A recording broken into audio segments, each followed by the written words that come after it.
The Seaside Scandal. Chapter 1. The Lady in Exile. London had always loved a scandal. Lady Marianne Ashford had simply never expected to be the scandal. It took only one night, the Marchioness of Elvington's spring ball, for everything to unravel. One moment she was betrothed to steady, respectable Mr. Lawrence Kendall. The next, she was discovered in the conservatory with his rakish cousin, Lord Felix Harbury, far too close for comfort.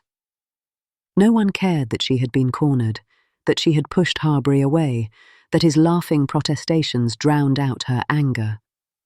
What mattered was the tableau: a young lady, a notorious flirt, a darkened room, and witnesses. By morning, the story had sprinted through drawing rooms and across breakfast tables. Her fiancé returned her letters. Her mother wept over her salts. Her father turned grim and remote. Invitations ceased as if snipped off with a pair of scissors. "I will not marry," Marianne told her reflection shortly afterwards, as her maid pinned up her dark hair. "Not now. Not ever." A knock came at the door. Her aunt, Mrs. Aurelia Finch, vibrant, practical, and entirely too fond of bright shawls, swept in. "My dear Marianne, pack your things," Aunt Aurelia said. "We are going to the seaside." "The seaside?" Marianne repeated. "Burnham-on-Sea," Aurelia declared. "Dorset coast, air sharp enough to cut through London's spite. Your father thinks it prudent. Your mother thinks you will die of heartbreak if you stay. I think we might as well profit from the absurdity." "Is this exile?" Marianne asked quietly. "It is a holiday," her aunt said firmly. "You may call it whatever you like, but we are leaving." Marianne agreed. If she could not escape the scandal, she could at least escape the city that fed on it. Burnham-on-Sea was small, briny, and utterly unlike London. Chalk cliffs rose above a narrow strip of shingle. Whitewashed cottages huddled near the shore, smoke curling from their chimneys. The air smelled of salt, tar, and something clean Marianne had never breathed before. She and Aunt Aurelia took rooms in a respectable boarding house, then walked down to the beach the next morning. Marianne stood on the shingle and watched the waves break and curl, again and again, as if they meant to scrub the world clean. "Better already," Aurelia said, drawing her shawl tight. "You have colour in your cheeks. I'd have brought you here years ago if I'd known scandal was so good for the complexion." Marianne smiled faintly and turned toward the cliffs.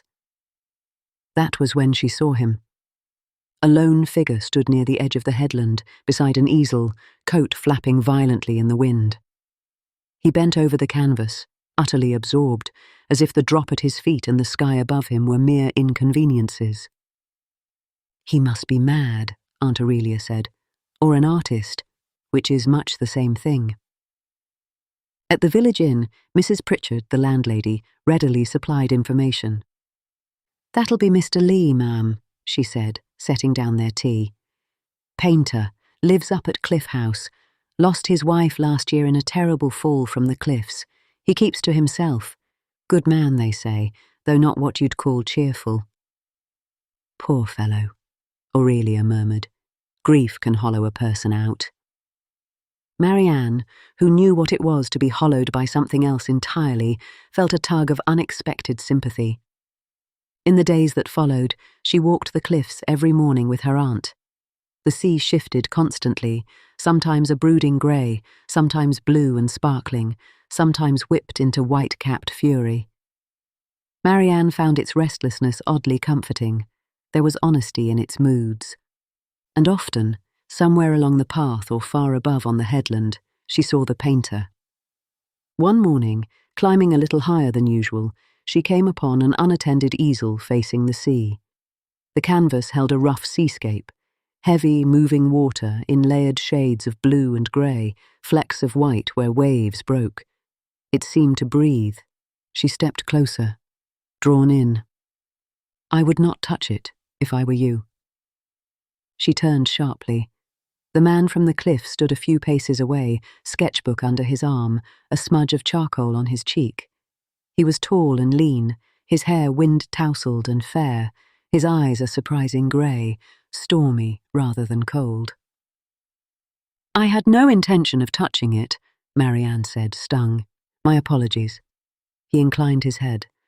"Most people think wet paint is an invitation." "It is very beautiful," she said, glancing back at the canvas. His gaze sharpened. "You surprise me." "How so?" "Visitors usually call it pretty. They say it will look well above a mantelpiece."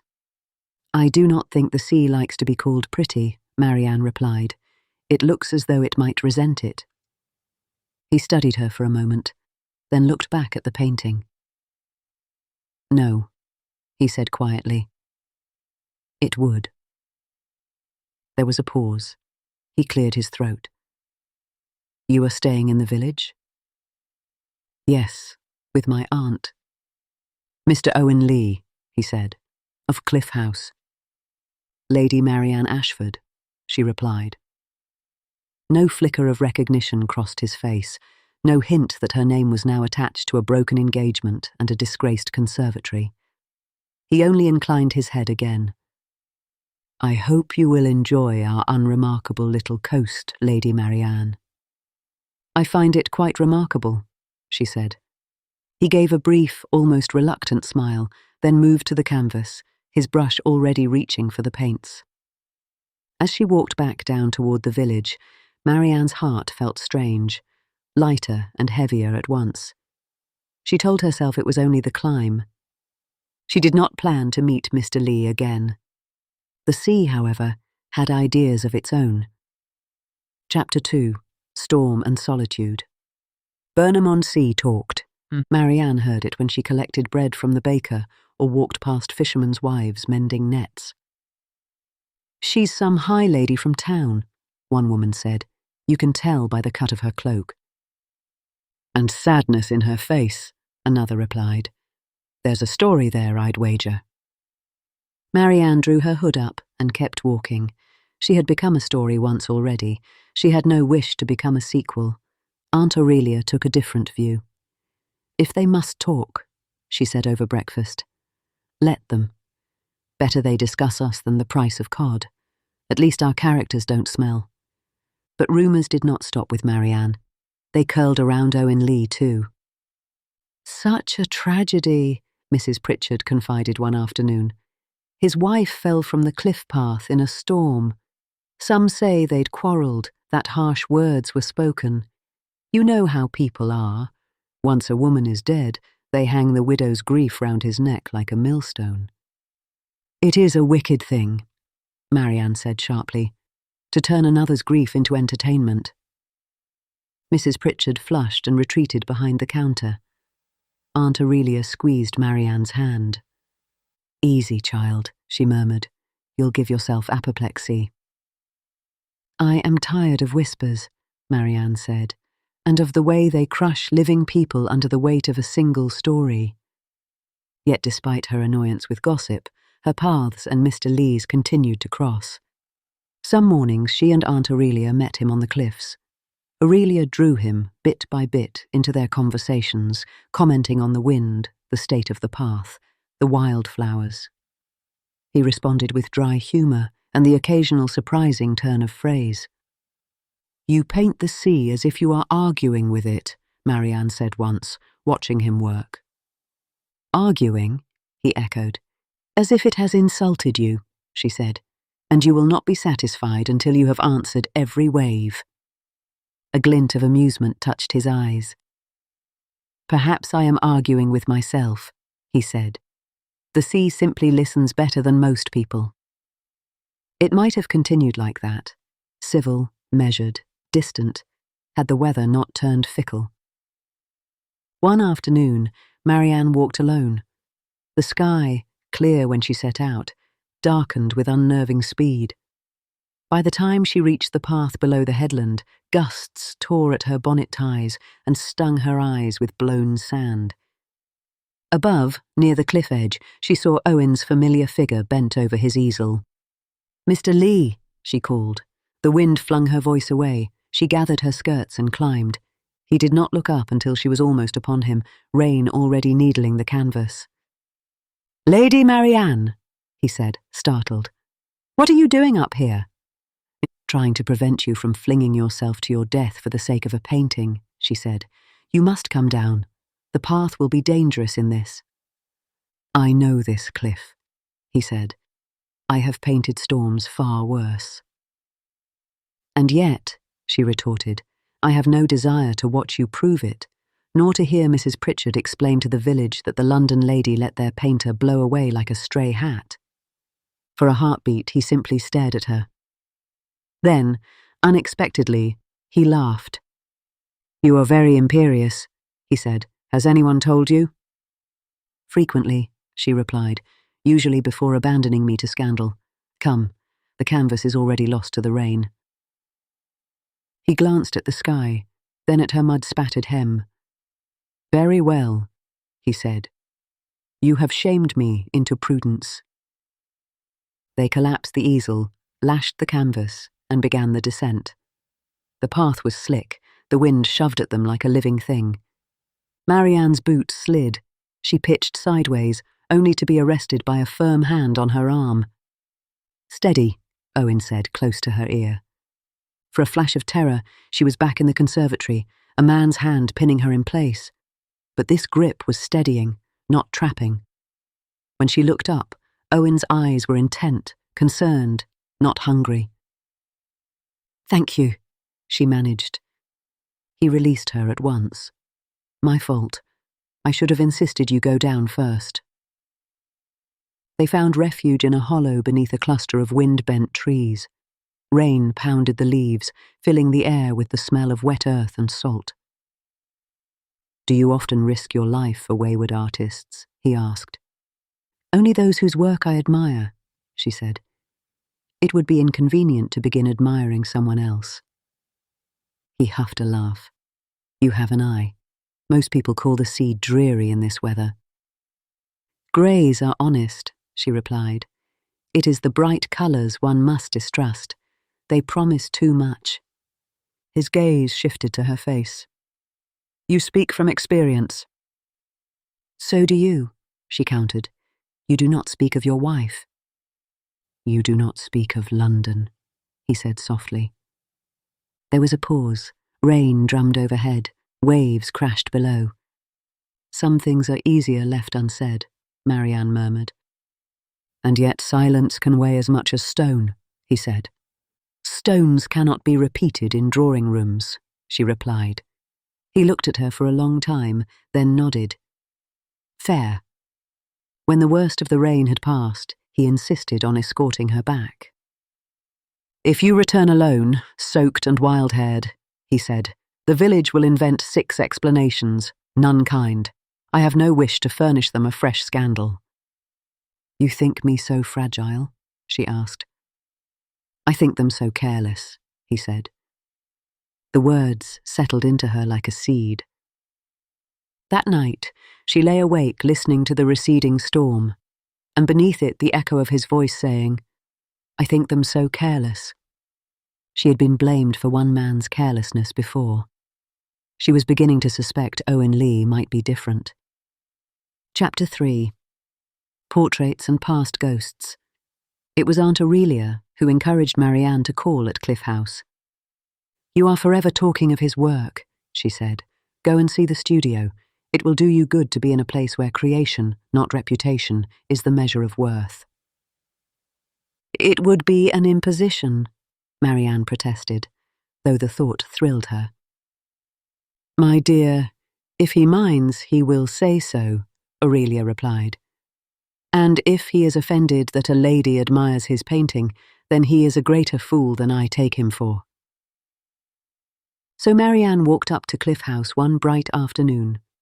The housekeeper, a sensible woman with assessing eyes, admitted her to a hall hung with landscapes and went to fetch Mr. Leigh.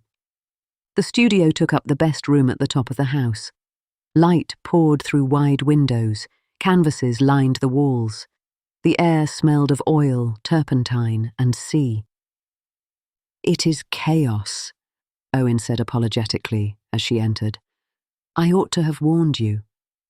If this is chaos, I prefer it to any orderly drawing room in London, she said, stepping closer to a seascape that seemed almost to move. He flushed, pleased. In a shadowed corner, she glimpsed a portrait of a fair-haired woman smiling serenely. Eliza. Marianne looked away. You have never sent your paintings to town? She asked.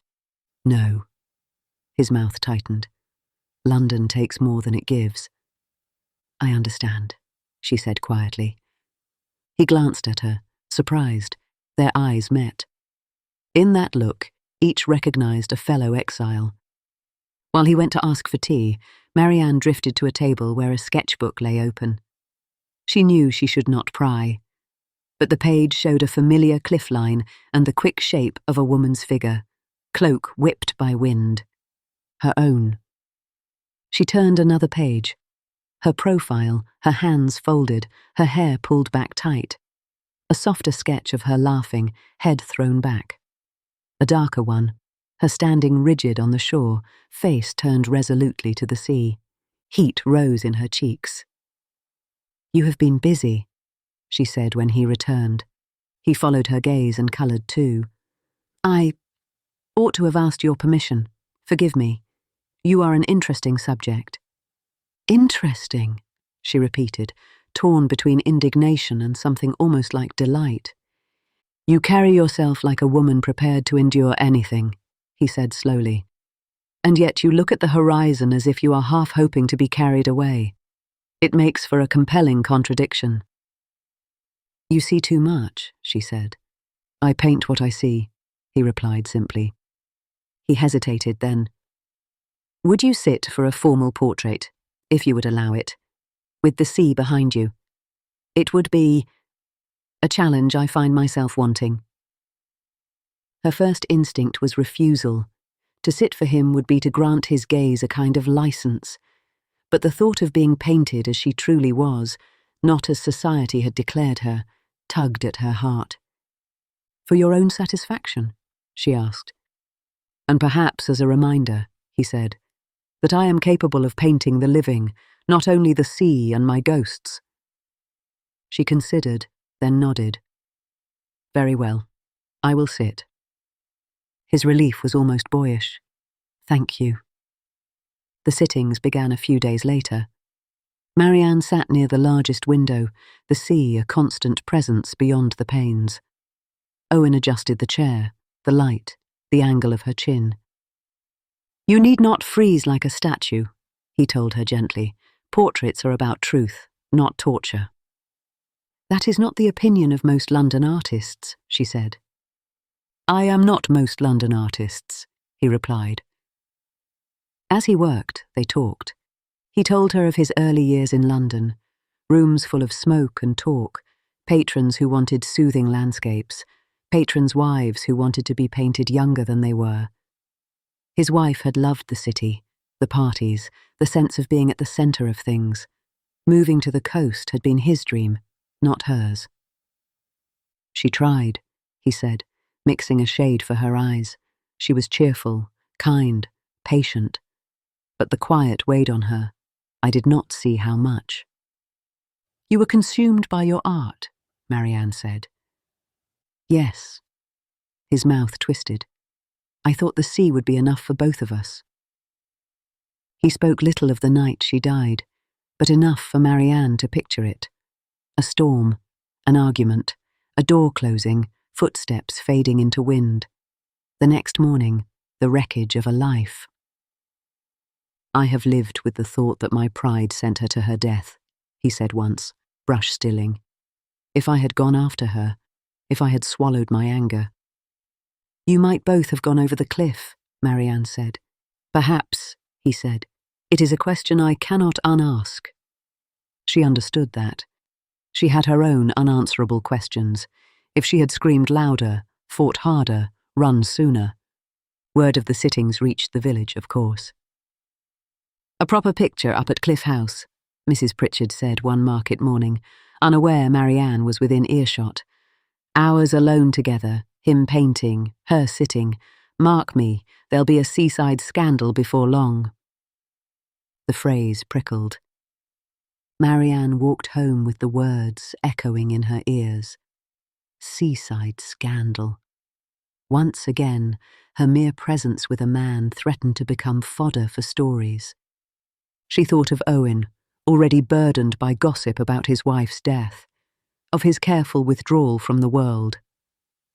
Would association with her deepen his isolation? Perhaps I should end the sittings, she thought. At the next session she sat stiffly. Her gaze slid away from his. Something troubles you, he said. People talk, she replied. About my coming here. About us. It may hurt you. He set down his brush. They already talk, he said. About Eliza, about me, about the storm. I have made peace with being the subject of idle tongues. You say that, she insisted, but words wear at a person. I know. Marianne, he said softly. You fear for my reputation. I fear for your peace. Yet I cannot pretend I do not value these hours. They have woken me. Her heart stumbled. I will not ask you to continue if it harms you, he said, but I will not end it because Mrs. Pritchard is bored. She let out a breath she had not realized she held. Then we go on. If you will. His eyes held hers. Yes, she said. We go on. They did, until a new complication arrived from London in the form of a gentleman at the inn asking for Lady Marianne Ashford. Lawrence Kendall. Chapter 4. A New Story. Marianne found Lawrence waiting in the inn's small parlour, his hat in his hands, his once familiar features drawn. Marianne, he said. Mr. Kendall, she replied, standing straight. She did not curtsy. You look well, he said awkwardly. I am well, she answered. Why are you here? I heard you had left town, he said, that you lived quietly by the sea. I could not rest without seeing you. I owe you an apology, a real one. You apologized once, she said, in a letter, politely, as one would apologize to an acquaintance for stepping on her hem. His expression tightened. I apologized for your distress, he said, not for my cowardice. He told her how, months after the scandal, he had heard a different account of that night in the conservatory, that a gentleman had seen her struggling against Harbury, pushing him away, that when others entered, Harbury had stepped back and let her bear the shame. And what did you do with that knowledge? Marianne asked. Nothing, he admitted. I told myself it was too late, that my mother would never approve a renewed engagement, that you would not wish to hear from me. Excuses, all of them. I chose comfort over courage. I left you to bear a weight that was mine to share. His voice roughened. I am sorry, deeply, irreparably sorry. The words did not magically heal, but they settled somewhere inside her, like a dislocated bone finally eased back into place. I believed you loved me, she said. I believed you would stand beside me when life turned ugly. You taught me how quickly affection can dissolve when weighed against reputation. He flinched. I deserve that. Yes, she said simply. You do. He lowered his gaze.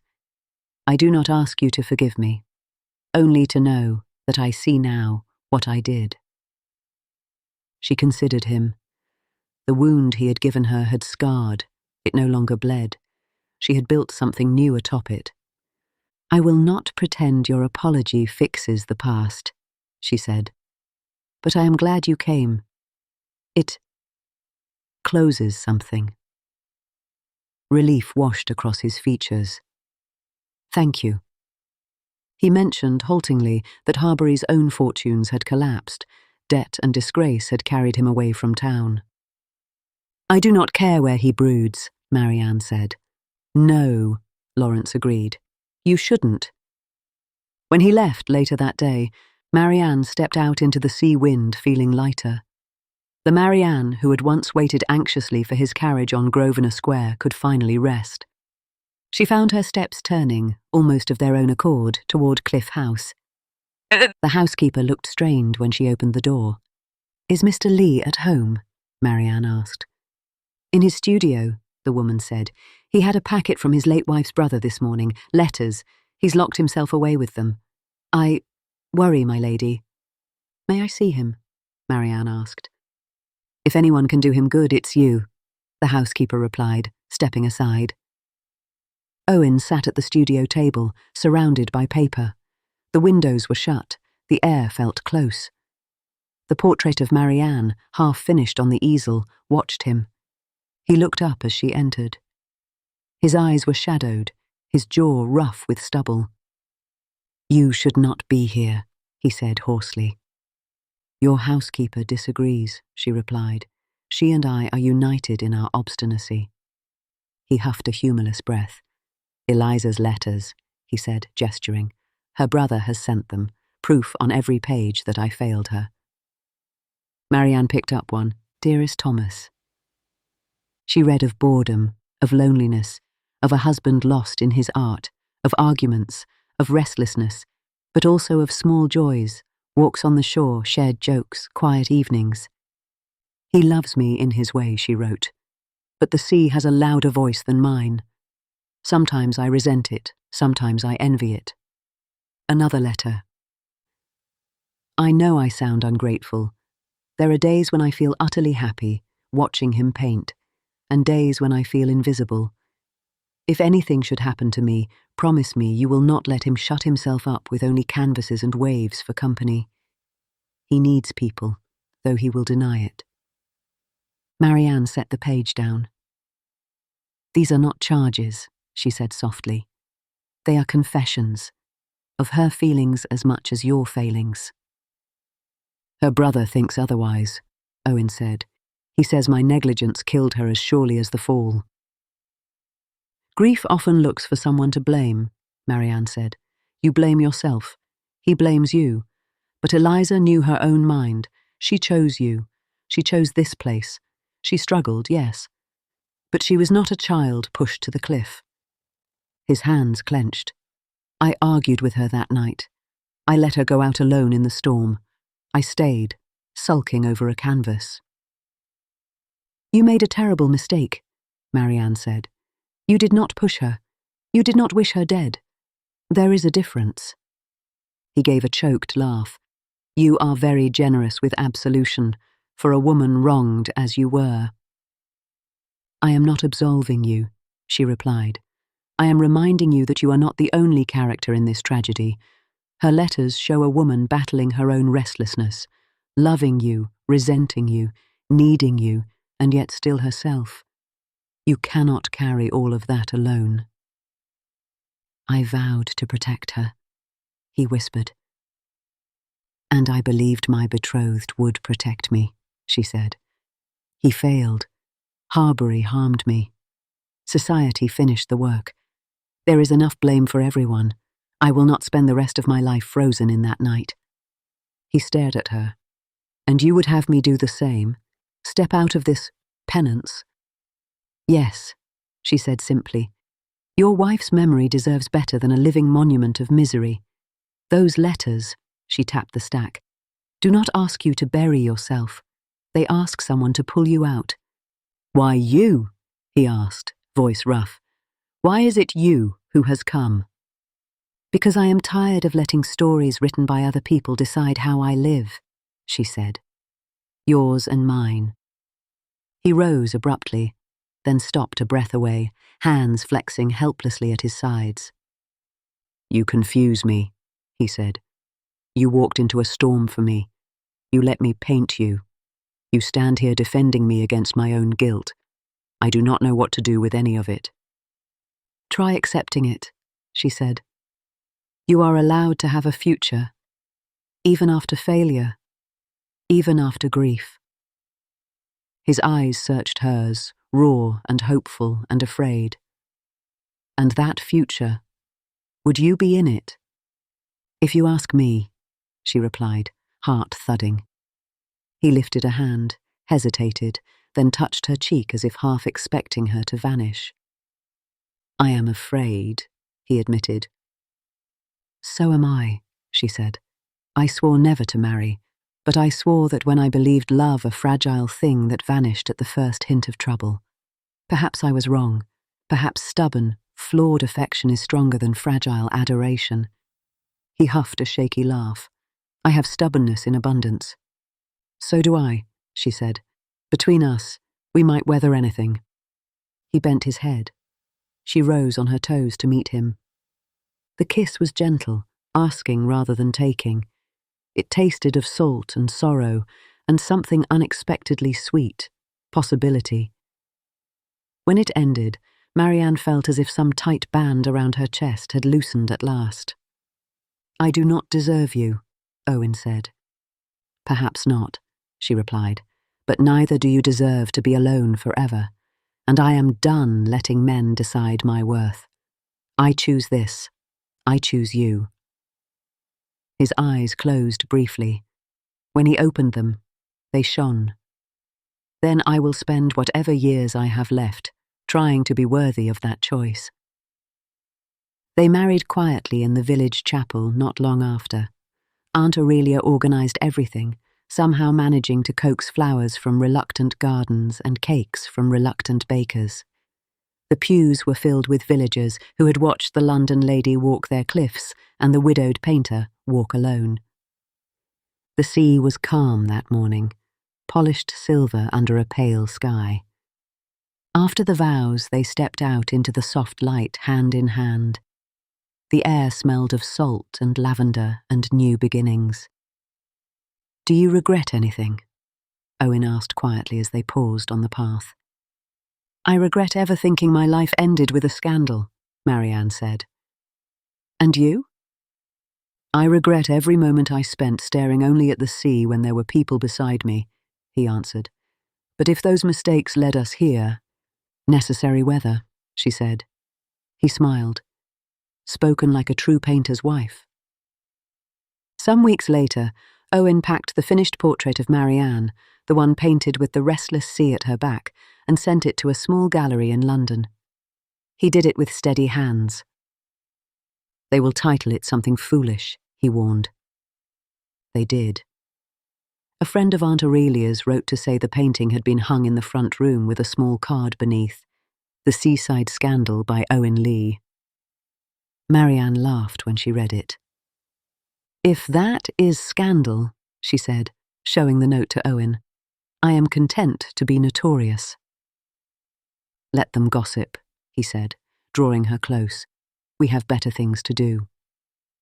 Outside, the waves came and went, indifferent to London's whispers. Inside Cliff House, canvases leaned against walls, a portrait of a woman with her head held high watched over the room, and two people, both once broken by stories they had not chosen, began, at last, to write their own. The end. Thank you, dear reader of the Regency Gazette, for joining us in another tale of love, intrigue, and whispered ballroom secrets. If today's romance delighted you, kindly bestow a like upon this video. It helps our Gazette reach more lovers of Regency storytelling. For weekly journeys into dukes, debutantes, scandals, and slow-burning devotion, please subscribe to the Gazette and tap the little bell so you are notified the moment the next story is published. Until our next edition, may your days be filled with grace and your nights with the promise of romance.